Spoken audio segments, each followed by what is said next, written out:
கர்நாடக மாநிலம் தட்சிண கன்னடாவுடைய தர்மஸ்தலா கிராமத்துல 100க்கும் மேற்பட்ட பெண்கள், குழந்தைகள் உட்பட பலர் பாலியல் வன்கொடுமைகளுக்கு உள்ளாக்கப்பட்டு கொலை செய்யப்பட்டிருக்காங்க.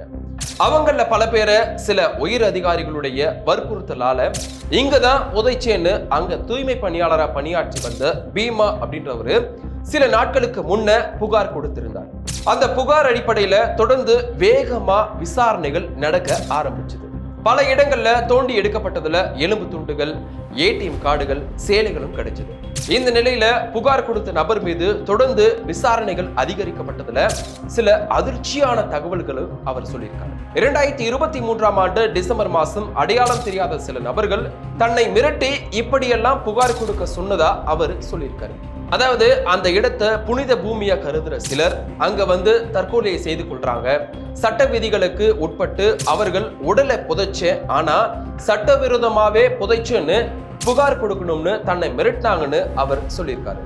போலீஸ் கிட்ட எப்படி பேசணும், நீதிமன்றத்துல என்ன பேசணும், பத்திரிகைகள் கிட்ட எப்படி பேசணும் முதல் கொண்டு எல்லா வகையிலையும் அவருக்கு பயிற்சி அளிக்கப்பட்டிருக்கு. அவர் நீதிமன்றத்துல சமர்ப்பிச்ச எலும்பு கூடுகள், மண்டை ஓடுகள் கூட அந்த கும்பல் இவருக்கு கொடுத்ததுன்னு தெரிய வந்திருக்கு.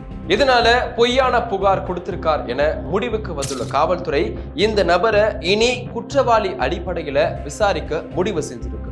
யார் அந்த கும்பல், எதற்காக இப்படி செய்தாங்கன்ற கோணத்துல விசாரணை இப்போ நடந்துட்டு வருது. ஏன் அப்படின்னா சில நாட்களுக்கு முன்னாடி இவர் தான் புகார் கொடுத்தாரு. 100க்கும் மேற்பட்டவங்களை இங்க புதைச்சேன்னு. இவர் புகாரை தொடர்ந்து பலரும் தங்கள் மகள் இந்த இடத்துல தான் புதைக்கப்பட்டாங்க, கொல்லப்பட்டாங்கன்னு வழக்க தீவிரப்படுத்த புகார் கொடுத்தாங்க. நீதிமன்றம் விசாரணையை தீவிரப்படுத்த உத்தரவிட்டுச்சு. ஆனா இவர் திடீர்னு நடந்ததே வேறன்னு இப்போ விளக்கம் கொடுத்திருக்காரு. அதனால வழக்கோட மொத்த பார்வையும் இப்போ மாறி போயிருக்கு. இது ஒரு பக்கம் இருக்க, இன்னொரு பக்கம் பாஜக முன்னாள் அமைச்சர் ஜனார்தன ரெட்டி ஒரு பரபரப்பான குற்றச்சாட்டை முன் வச்சிருக்காரு. அதாவது இந்த வழக்கினுடைய பின்னணியில காங்கிரஸ் எம்பி சசிகாந்துக்கு தொடர்பு இருக்குன்னு குற்றம் சாட்டியிருக்காரு. இந்த வழக்கை விசாரிக்க புலனாய்வு குழுவிடம் ஒப்படைக்க கர்நாடக சிஎம் சித்தராமையாவுக்கு விருப்பம் இல்லை. ஆனா காங்கிரஸ் மேலிடத்துக்கு அழுத்தம் கொடுத்து சசிகாந்த் செந்தில் தான் இதை செய்திருக்காருன்னு குற்றம் சாட்டியிருக்காரு ஜனார்தன ரெட்டி. அதோட என்ஐஏ அல்லது சிபிஐக்கு இந்த வழக்கு கைமாத்த தேவையான சட்ட போராட்டத்தை நான் எடுப்பேன்னு குறிப்பிட்டிருக்காரு.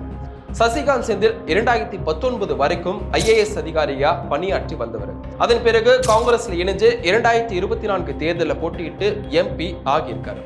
அதுக்கு முன்னதா 10 வருடங்களா கர்நாடகாவில் அதிகாரியா பணியாற்றி வந்திருக்காரு. குறிப்பா இந்த வழக்கு தொடர்புடைய மாவட்டமான தட்சிண கன்னடாவுடைய கலெக்டர் மற்றும் கனிம வளத்துறை அதிகாரியாகவும் இவர் பணியாற்றியிருக்காரு.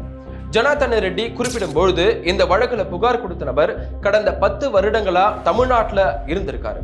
அவருக்கும் சசிகாந்துக்கும் தொடர்பு இருக்கிறத என்னால நிரூபிக்க முடியும்னு சொல்லியிருக்காரு. கோவிலுக்கு களங்கம் ஏற்படுத்தி அங்க வர்ற பக்தர்களுடைய எண்ணிக்கையை குறைக்கணும் அப்படின்றதே இவங்களுடைய நோக்கம்னு சொல்லியிருக்காரு. தோன்றின இடங்கள்ல ஒன்னும் கிடைக்காததுனால இப்போ காங்கிரஸ் முழிக்குதுன்னு சொல்லியிருக்காரு. ஏற்கனவே இந்த புகார் கொடுத்த நபர் அடிச்ச பெல்ட்டில வழக்குல குழப்பம் ஏற்பட்டிருக்கு. இப்போ பாஜக முன்னாள் அமைச்சர் சொல்லி இருக்க விஷயங்களும் வழக்க மேலும் சிக்கலாகி இருக்கு.